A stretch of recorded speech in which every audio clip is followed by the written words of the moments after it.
Long time no talk here on the Kaufman Corner podcast. Rany, I haven't seen you in forever. The beauty of it is you wore the same shirt as last night, and so did I. I went out and specifically grabbed the hoodie I had on last night so that I could join you in wearing the same festive gear we had last night. Last night on Kaufman Corner, we normally stream live. If you're catching us via the podcast, we usually go Sunday nights at 10. We did. Now it's Monday night at 10. But we have big news to discuss as Bobby Witt Jr. is a Kansas City Royal. So we go live. We'll talk about it. What exactly is the contract, the biggest contract extension in Kansas City Royals history, biggest contract in Kansas City Royals history? What is our reaction to the deal? How long is this contract really? The comps for it. Who else might be signed? I don't know. We ain't going all night, but we're going a while right now here on the Kaufman Corner podcast. You're listening to Kaufman Corner, the most in-depth analysis of the Kansas City Royals, breaking down the Royals like no one else can.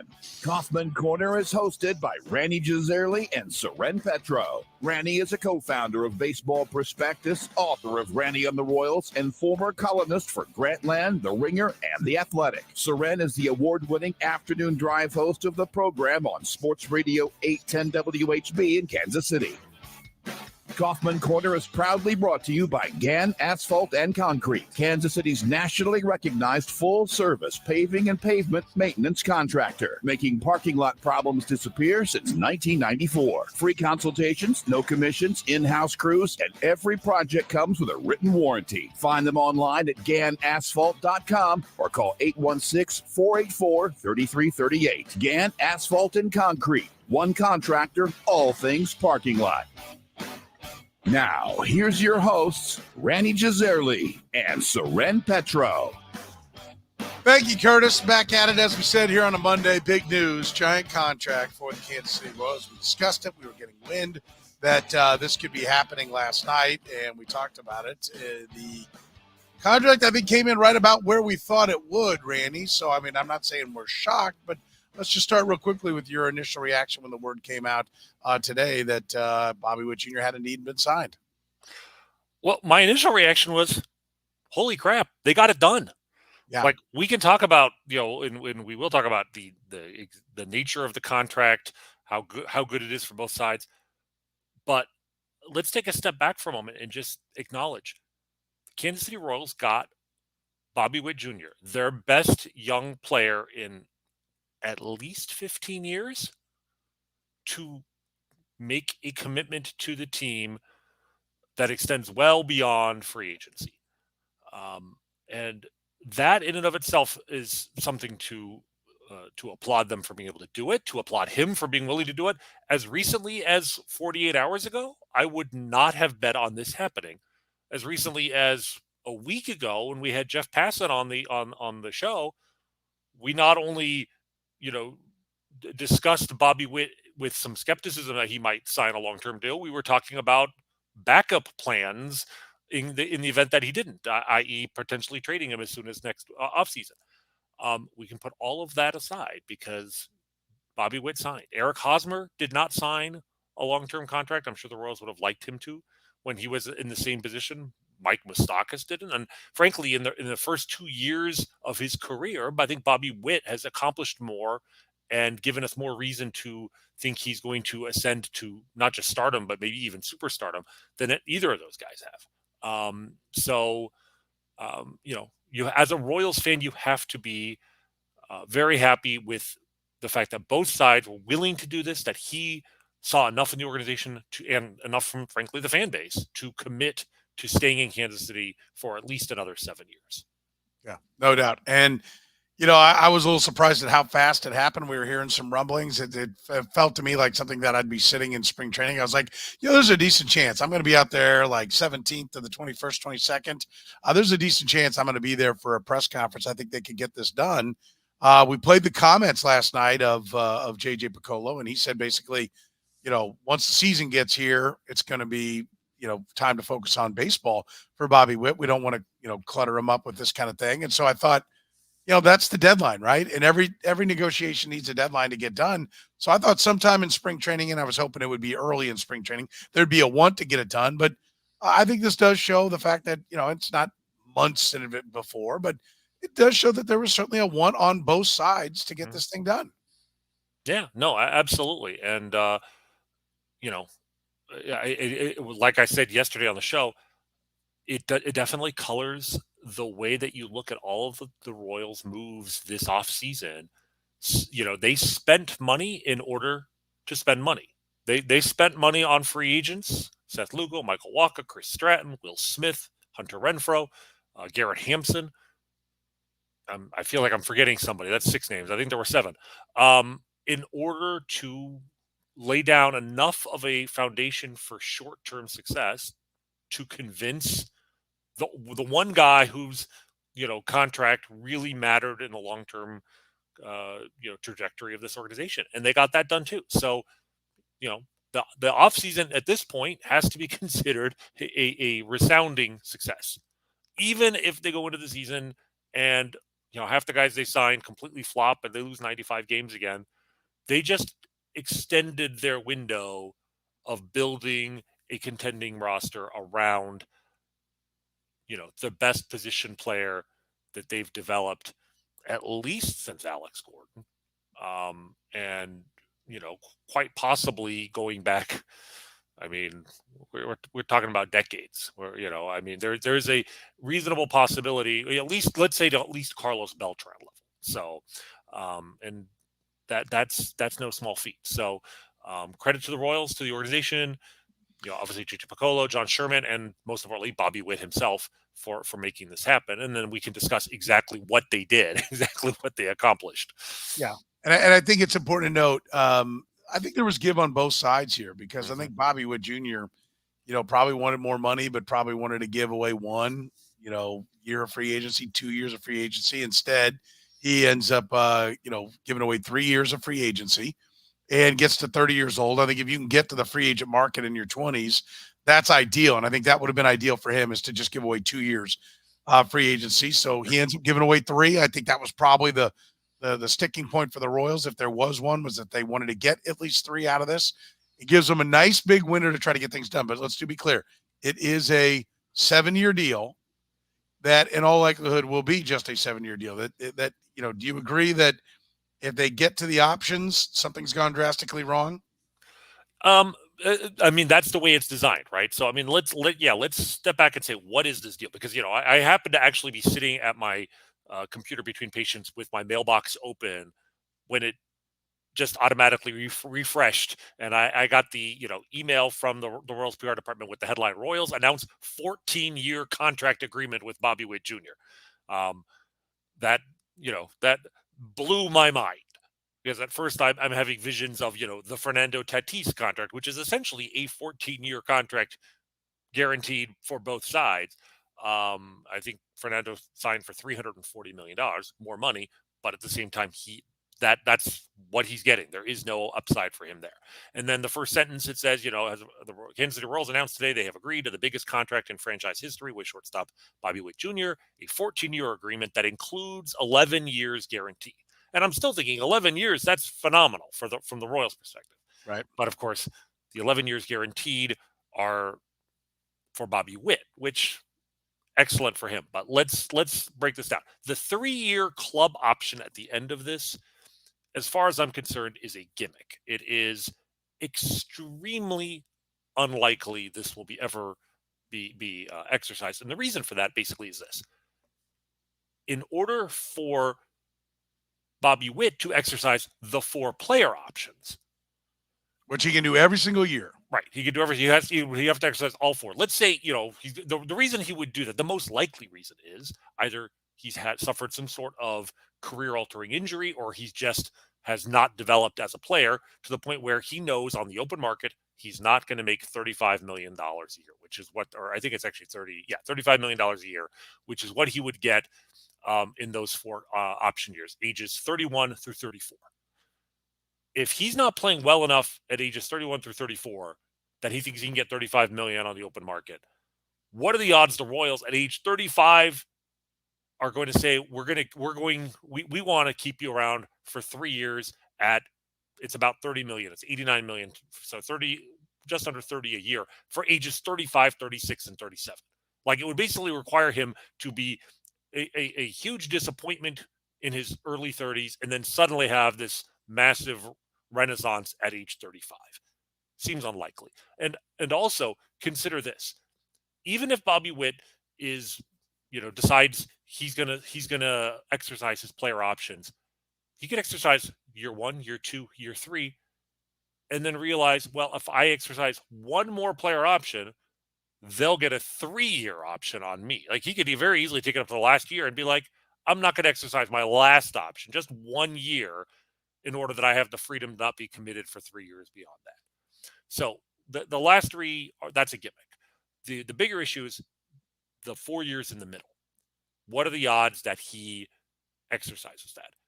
From his perspective, that is what made this contract palatable. Because, like you said, he's giving up 3 years of club control. He will be a free agent at 30 instead of at 27. That is enormous. But the incentive for him to do that is that he knows in a worst case scenario, he's getting another $140 million over 4 years. Like, the Royals have committed to paying him $35 million a year for the last 2 years of the contract and the 4-player option. That's 6 years. They're in a worst case scenario, the Royals are going to be on the hook for $35 million a year from 2029 to 2034. That's the risks they're taking. And, the security he has, he's getting $288 million guaranteed. That is, I think we said this when we discussed, potential numbers a while back. I thought if they were going to get him signed to a contract, it was probably going to have to start with the number 3. And he didn't quite get to $300 million, but when you factor in the value of the option, the fact that he can opt out 4 years early and every year after that, Well, 288 is actually a really substantial commitment by the Royals. And let's keep in mind, the opt-outs for him on all 4 of those years means that's got value as well, because you only exercise it if you know that your worth is more than what you can get. So he's guaranteed the 288, and if he ever opts out, if he doesn't take the player option, right, and he opts out, then, I'm trying to let me phrase it the right way. If he ever decides that he wants to get out, he'll be getting out for more money. Exactly. So 288 is not only obviously the floor because he's got it, but it's really the floor because he won't opt out unless he's going to get a lot more. He's guaranteed $288 million through 2034 unless he opts out to get more than $288 million. Yes. So not bad for a kid who's going to be 24 years old, right. Or is 24, right? He'll be 24 in June, I believe. He'll be 24 in June. Not bad for a kid who's 23 years old. To know that he's going to get $288 million by the time he's 34 years old, right? That's a pretty good deal. But I do want to bring something up. Like, we're all giddy, and it's like, it bought the 3 years of extra time, and, like, we can debate, well, how well does he have to play for him to be definitely going to get more than 35 million? I don't know. Let's see what streaming brings to the equation. Let's see what Netflix and Amazon Prime, their television deals and collective bargaining agreements. I mean, maybe we'll have a strike. Maybe the owners play hardball. Maybe there's a salary cap in place, and this ends up being a monster deal. There's a lot that could change. I don't think all that'll change, but there's a lot that could change. But I do want to say this. We've sat here and talked about how if a deal doesn't get done, that you've got to trade him, and the sooner the better if you're not going to sign him.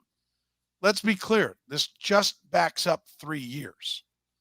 Like, the Royals are not going to get to within an extension would need to be done long before they get to those opt-out years, or the Royals will have traded him. In reality, this is taking it from, they've got to make a decision after 24, 25 at the latest, to now they have to make a decision after 27, 28 at the latest. Yes, that's it's kind of a depressing thing to talk about in the 24-hour halo of him signing. But yes, like, I don't know. We still have to consider the end point. Like, there is going to be an exit strategy, and the Royals have built that in here. What you're saying is they've pushed that out 3 years, but I think the hope from the Royals' perspective is not only that you're pushing that decision out to 2027 or 2028, but that if by 2027 you've built a 90-win team, a perennial contender, then you actually are kind of pushing it out till 2029. You maybe even you let it ride all the way to the final year of the contract. Maybe you do like what the Milwaukee Brewers just did with Corbin Burns, and you trade him in the very last year and still get a good return. Maybe not in a massive franchise-altering haul, but you can get even 1 year before free agency, before you move on. So, certainly if by 2027 they haven't built a contender, a team that they are thinking contend, things have gone wrong. People have probably lost their jobs. That'll be an executive decision by John Sherman at that point. Do you when you bring in a new at that point probably a new general manager and say, do we start over and do we then move Bobby Witt, for a massive rebuild here? Keep in mind there is reportedly no trade clause in this deal. We have not seen the details of that, so that will restrict their leverage if it's if it's a blanket no trade clause.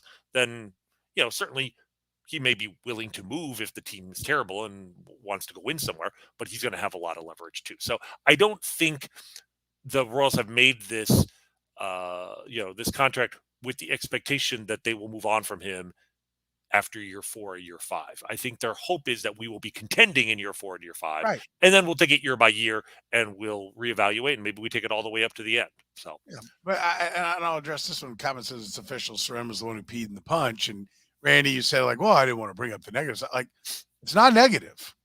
It's neither positive nor negative. It is what it is.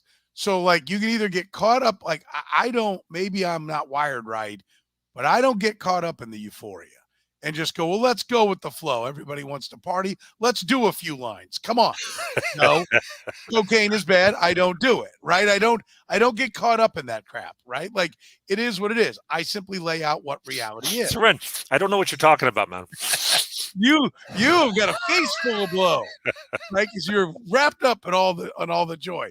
Listen, I'm not trying to be negative. I just want people to understand exactly what it is. I absolutely agree. And and let me give you a great example of where this actually it can benefit both sides. Like you said, it's not a good or bad thing. It actually gives the Royals flexibility. When's the last time they signed one of their star, young players, the gem of their franchise, to a long-term contract?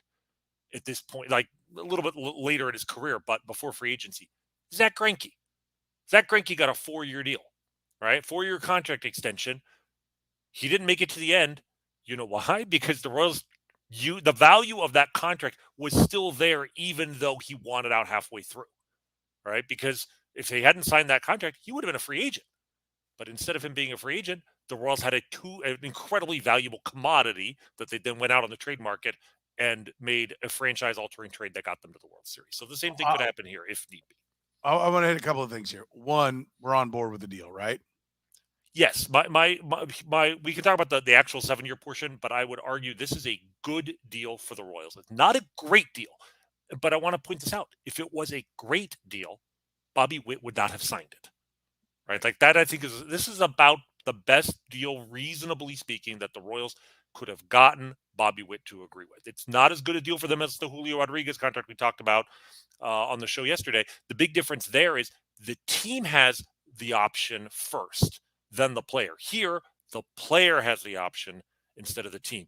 The reason for that is Bobby Witt has a lot more leverage, had a lot more leverage than Julio Rodriguez did. We knew that. We knew that from the time he made the roster in his rookie season, that he had a lot more leverage in agreeing to a long-term contract. He got something that the other guy didn't. And you know what? If he didn't get it, he wouldn't have signed. So I think it's a good deal for both sides. Yeah, I agree. Now, here's what I want to do. What makes this contract a success? What will make it a success? Yeah, what has to happen? Whether it's Bobby Witt numbers, whether it's team, whether it's what ultimately makes this contract a success. And we'll throw it out there. We'll talk generalities here, and then we'll take some time and try to nail it down. And maybe on next week's Kaufman Corner or tomorrow's when they announce that Vinny Pasquantino's been signed, we'll come up with some hard and fast numbers. Because I remember the Chiefs traded for Alex Smith. I said, okay, here's what it is. If they never make the playoffs, is it a success? No. Right. Okay. If they do make it, does that make it a success? What do you have to do? So either by numbers or MVPs or however you want to quantify it, what in your mind, because we can all sit here and get excited that we're all on board with this. That's why I asked you first. You like the contract? Yes, it is what it is. I agree. Both, if either side loved it, somebody on the other side would hate it. Right. So I think neither one got everything they wanted. but both of them got a lot, right? And so Mhm. you can live with it. I think that makes it a good contract because the player's not pissed that he signed it. This is not one where 2 years later we're going to be like, what was Bobby Witt Jr. thinking, right? The first Salvador Perez contract. So we're all on board with it. But I don't want to hear that. I got into a heated debate with Mike Sando from The Athletic, who I love, does great work, NFL senior writer for them. And we were talking about Lamar Jackson, and that last year Lamar Jackson could have been had by anybody. And I said, well, teams like the Atlanta Falcons should have done it. He's like, well, nobody thought he was worth 2 first-round picks last year. I'm like, no. It doesn't matter. He is. And it doesn't matter if a couple of fat asses with a pot or one fat ass and one non-athletic guy, I'll call you there. How's that, Rany? Decide that, well, you didn't get fat ass category. It doesn't matter if we think this is good no matter what. All that matters is that the deal is good. JJ Piccolo is in the get it right business, not the appease the fans and appease the media right now business. He's in the get it right business. So what will make this contract getting it right? Do they have to go to the playoffs during the length of this contract? Baseball is different than football in the sense that, I mean, was Mike Trout a bad contract because the Angels never win? Is that his fault, right? Like, I wouldn't say. Yes. Well, Yes. what I would I will say answer here, that for you. Yes. Yes, it is. yeah, I don't agree. But here's what I would argue this: either they have to get to the playoffs, or if they don't, they have to then trade him when he's still a trade asset. Well, but again, again, that is part of the equation. During the life of the contract, to the Kansas City Royals, I don't care where he's playing. This contract will move with him if he's traded. My answer to that question is yes. Either because he's so good and he attracts even better free agents than what they signed. Okay, Bobby Witt's there. I'm going to sign one of the best players in baseball. I'll sign there. I'll go there. Helps attract talent and helps to keep other players with the Royals, and they go to the playoffs. Or he becomes the basis because he's so good that they can move him for lots of pieces and feed the machine that is a great farm system. Either way, I don't really care how it ends up, right? But it has to have postseason involved in it. However they choose to use that contract, I frankly don't care. For everyone's hope, I hope he's a 4-time MVP and 3-time World Series MVP as their champions time and time again with him in a Royals uniform. That would be great. But for the contract to be good, they must make the playoffs during the life of it. The caveat I would use is, as an example, that Zach Greinke deal. Is the Zach Greinke contract extension a success for the Royals? I would argue it was, because it got them to the World Series. It didn't get them there until after the contract technically was expired. His contract ran through 2012. They got there in 2014. But anybody, nobody would say that. That was a 4-year deal, Rany. It was a 4-year deal. This one's a minimum of 7. It is 7. In the next 7 years. I'm reluctant to hold a player or even a player contract accountable for a franchise's lack of success, especially a franchise has established a track record of a lack of success. If he ends up being the modern day Mike Sweeney and he's the only guy that's any good and everything around them is bad because they make horrible decisions, then this was a bad deal. And I'll tell you why. It was a bad deal. And I don't think it's going to, let me be clear. They've expanded the playoffs in baseball, and the American League Central sucks. They're dumbasses if they can't make the playoffs in the next 7 years. I'm sorry. There's no. I don't even need to put this contract into it. I don't even care if Bobby Witt Jr. went on the team right now. In the next 7 years, every baseball team should make the playoffs, or they're screw ups. I don't know why I'm having to pull teeth, or burn a boil. Right? Do you freeze a boil or burn a boil? I don't know. I'm trying to talk dermatology here with the good Dr. Rany Jazayerli. I don't even know why why this is so hard to get this from you. In the next 7 years, every baseball team should go to the playoffs. Yes, but that's a failure of the Royals. That's not a failure of Bobby Witt in this contract. But this contract becomes the centerpiece of what you're doing. You have bottomed out yet again. This has to be ground zero. And yes, you made some collateral signings. I almost think to sweeten the surroundings for Bobby Witt I think the Michael Walker, I think all those signings now that this has gotten done were as much about giving him belief that we're going somewhere to get him signed. So in reality, those moves are not the beginning of the rebirth. This contract is, because those moves were made to get this contract done. Okay. So when you set forth, you're on ground zero. And I will forever say this. When you suck, embrace the suck. When you hit rock bottom, when you're 100 and however many, what was it last year? 108? 108 losses? 6. 106? No. You're 106 losses. That has to be ground zero. It has to be.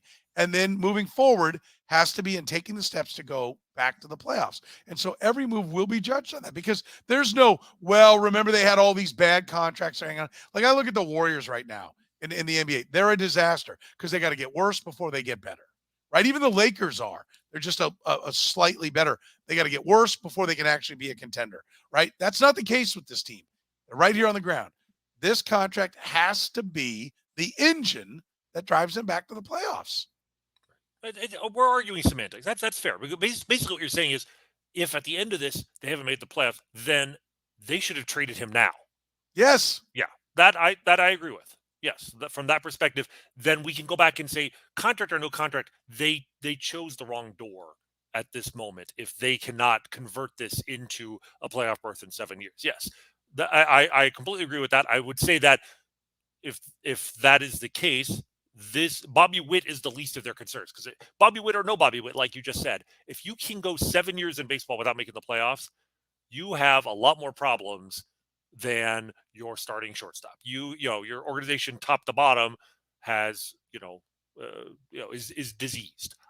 I am optimistic that won't be the case. But yes, if they cannot convert this into something, then they should have traded him now, like you and I've talked about, and dug an even deeper hole in order to finally rise from the ashes in 3 or 4 years. Yeah. I mean, so I to me, that's first and foremost. They have to be a playoff team, during the life of this contract. And I may, when I sit and give it some thought and look at some different things, tell you, no, they got to make it twice. They got to make it 3 times, or there's got to be 2 division titles. Can't just be. I'll come up with something that to me is going to have to make that's going to make this a success.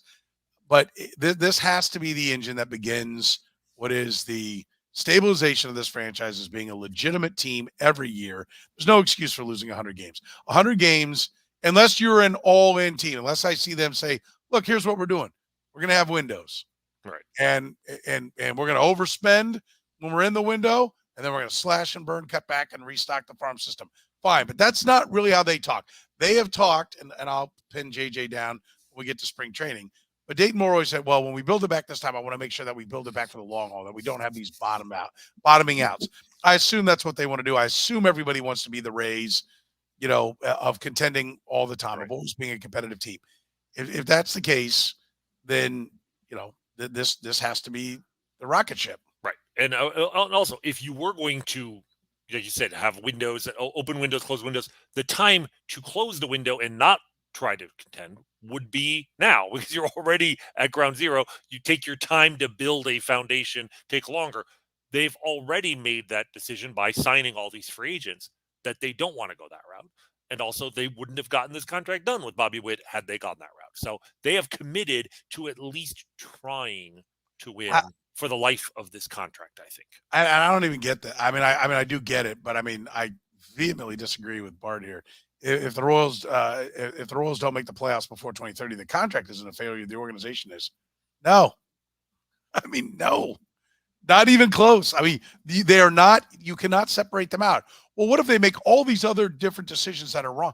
It doesn't work like that. You don't make a brilliant move on a contract and then dumbass everything else. You either know what you're doing, and an injury or something like that will come along and be. But this still has to be the thing that helps attract and put everything together, or this was a bad move.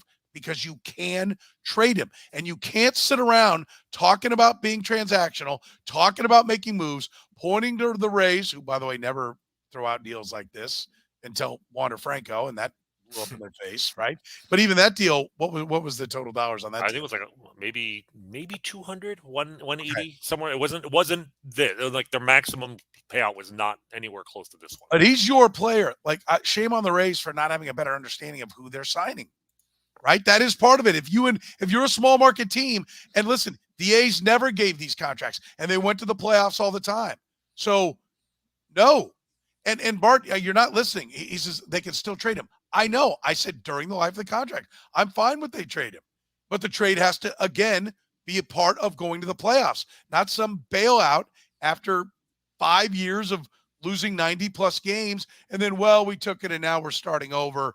And we got, a couple of, fringy prospects for a guy who's approaching 30 and never did see 30 home runs again and lost his speed and ended up moving over to first base because he got a twinge in his back. Bullshit. No, I'm not buying it. Like, absolutely not. You have to take this contract, and this player has to either be the centerpiece of winning baseball games in Kansas City, or he has to be moved. But he could be moved right now without you signing on to $288 million. At no point will I sit and listen to any kind of press conference from John Sherman or anybody else in this team like, well, we really have that contract. It's hanging around our necks. There's plenty of teams that made the playoffs all the time that didn't do this. So I want to be clear. I'm very happy. I think it's the right move. But just don't, this is what happens. Everybody's like, it's all fixed now. No, this is it. No, it's the beginning. It's the beginning. There's more work to be done, but it can't fail. Right. This cannot fail. It's a great foundation. It's a foundation. It's just the foundation. The one other thing I would say when you talk about the big picture about is this contract a success or not, quite frankly, if Bobby Witt stays beyond the 7 years on this contract, I mean, obviously, if they renegotiate an extension later, wonderful. But if he picks up those player options, even that first player option, it's probably a failure because he's not doing that unless he's making more on that player option, $35 million, than he would get on the open market. If Bobby Witt is not a $35 million a year player in 7 years, when he's 30 years old, for 4 years, for just 4 years. I mean, because let's keep in mind, 32 years old, Pujols signed with the Angels for all those years. Where were we at on Bryce Harper? Bryce Harper was 20. No, he was 28 or 9, 26. I think that's what was so unique. He was extraordinarily young. But Bryce Harper is the reason why it's okay to commit this money to Bobby Witt now, because if he had hit the market at 27, he would have, he could have gotten. You might have gotten 400, in an ideal scenario. That's why you have to do this contract now. But the point is, if he opts into a 4-year, $140 million contract, that means he's not able to make more than that at age 30, not 32, like you said, not 34, 30. Then he has not developed into the kind of player that, frankly, you and I and the Royals all think he will be. Right. I mean, the best part of this deal is, it's only 3 years of free agency, but those are the most important 3 years of free agency that you're buying out. Age 27, 28, 29. That's where he should be at his peak or very close to it. So when he hits free agency at 30, if he's not opting out of this deal, then he did not develop into his late 20s the way we thought he would. And now you do have a little bit of an albatross, or maybe a really big albatross if he's hurt or, not an everyday player anymore in his 30s. So you have to hope this is a 7-year deal. And if he's happy here and the Royals are happy, they can negotiate an actual long-term contract that's guaranteed for both sides that goes into his 30s. But the contract he has now, I'm hoping it gets ripped up by Bobby Witt at the end of it, because he's such a good player at that point. He could make a lot more money by renegotiating. Realistically, what do you think happens? What are your expectations? I mean, the thing about Bobby Witt that I really like is just the risk profile seems so low, and maybe that's famous last words, but when you're looking for potential warts, he's never been injured. He's never missed any significant. Never been on the injured list, either at the major league level or his one full season in the minor league level.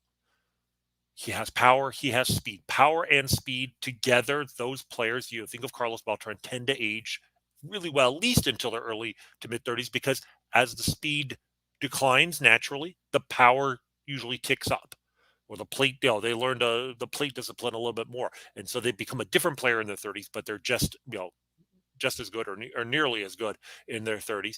And again, you think about the worst case scenarios here, some sort of major injury. He has not shown any inclination to be injury prone. That to me really eliminates the worst downside here, which is he's not available to play. It doesn't matter how good you are. Now, there's always a disaster scenario. Grady Sizemore. Do you remember Grady Sizemore? Grady Sizemore was there was a time where he was one of the 2 or 3 like players in all of baseball that I would have built around. When he was 25 years old, he was starting in majors at 21. From ages 23 to 25, he had a 907 OPS, an 852 OPS, an 876 OPS. He played 162 games in 2006 and 2007 at age 23, 24. Looked, a really good defensive center fielder, a 6-win player. And he got his health just went to crap, and he was basically no longer he was no longer playing at all by the time he was 29. He missed ages 29 and 30 entirely. So there's always that risk. I'm sure that the Royals are looking and may already have an insurance, policy on a contract this big, because you have to account for that at the worst case scenario, the major injury scenario. And they should be able to get one because Bobby Witt has shown no inclination for injury and he's still young. But as long as he stays healthy, even if he doesn't get any better than he was last year, as long as he doesn't get worse, if he just stays the same player he was at 22 and 23, he will be worth the 30 to 35 million they're paying him ages 27, 28, 29. Like, there's a very good risk profile here that he will be worth the money. I'm hoping he will be a bargain because he turns into a superstar, but he's already borderline star. And if he just stays there, he'll be worth the 3 additional years that they're getting from him. Well, I would expect, if you're a fantasy baseball player, the stolen bases to drop, because the agent credo is you steal to show you're the all-around talent. And then once you get this deal, then it's about hitting home runs. And so that on it. Final thoughts. Anything here before we wrap? We wanted to get on here and we give everyone some thoughts on Bobby Witt Jr. We're not going to do real long time. So what are your final thoughts about this deal? Yeah, like I said, it's a good deal. It's a fair deal for both sides. The deal itself is, in terms of its structure and everything, there's no surprises there. The surprise to me is simply that there is a deal. And that's a really pleasant and welcome surprise, because 2 years now we've been talking about this since we started this podcast, and since he was still hadn't even made his major league debut in spring training of 2022. And I had, with every passing day, I became less and less optimistic that this would ever get done, because he got closer to free agency, had more and more leverage. So the fact that it got done, to me, is the biggest surprise of all, and it's a good one. I'm happy about it. Yeah, I'm impressed. They seem to kind of play the middle and do okay. Mm-hmm. They didn't jump in before he ever played, and which they could have got him for less, but there would have been a lot more risk had they thrown, $100 and some odd million at him and had that sub 300 on base the first year. People would have been, who knows how much pressure would have been on him. Does he grind last year and that kind of thing? They waited, saw enough to believe that he was there, paid more to get him. But made sure that, he looks like he's a guy that the on base is going to come around and and that he can play shortstop. Right. So I will say this, what would have been great is to get him for 60 cents on the dollar on this and then have him turn in the corner like that. But, you gotta, there's going to be a, risk reward is there. So I'm happy with the deal. I think it's really good. I think it's a great sign for JJ Picollo. I think it's an even better sign for John Sherman and this ownership group that they're willing to put money out there. Absolutely. I think it's fantastic. And I'm going to tell you, listen, I bring up the, what makes it a success, because I know from talking to these guys, I know these are the conversations that are had, right? You can splash around the money and everybody can get excited that they signed someone. They know 2 years later, if the guy's going to suck, if they don't have a commitment and believe in the player, they're going to get bombed. They're going to get fired. The town's going to hate them. Like, you have to believe that this guy's the real deal. And I think they waited till they really firmly believe that he's the real deal. And they went in and they got him done. I think it's a great move for the team. I think it's a fantastic move. And I really hope it plays out. But I will reiterate, they have to go to the playoffs. I don't know what we're doing here. If we can't even, I take so many calls of people pissing and moaning and bitching about the organization. And then the first time I say, well, the biggest contract in baseball has to result in the playoffs, I get pushback. Am I the only one that expects playoffs? What are we doing? Well, I expect playoffs regardless of this contract. The next 7 years, Yes, I don't think that's an unrealistic demand to. It's Between now and 2030, the Royals will make the playoffs. For a small market club, unless there's some explosion in revenues that we're not aware of, and this deal is going to end up being the 7th highest on the team because streaming has brought in billions and billions of dollars, then there is no way for this deal to be an absolute disaster and for this club to make the playoffs. They can't be carrying 35 million in dead money. So that's they go together.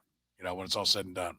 All right. Remember, we're brought to you by our friends at Gann Asphalt and Concrete, proudly serving the Kansas City area. Full service paving and pavement maintenance contractor, making parking lot problems disappear in Kansas City since 1994. Don't risk accidents and liability in your parking lot. Get your parking lot restriped today. Brightly striped lots cut down on all the problems that can occur in a parking lot. Gann Asphalt and Concrete, solving problems since 1994. Find them online at gannasphalt.com. So, for the good doctor, Dr. Rany Jazayerli, in a shirt he hasn't watched in weeks. My name is Soren Petro, saying thank you very much for joining us here on Kaufman Corner.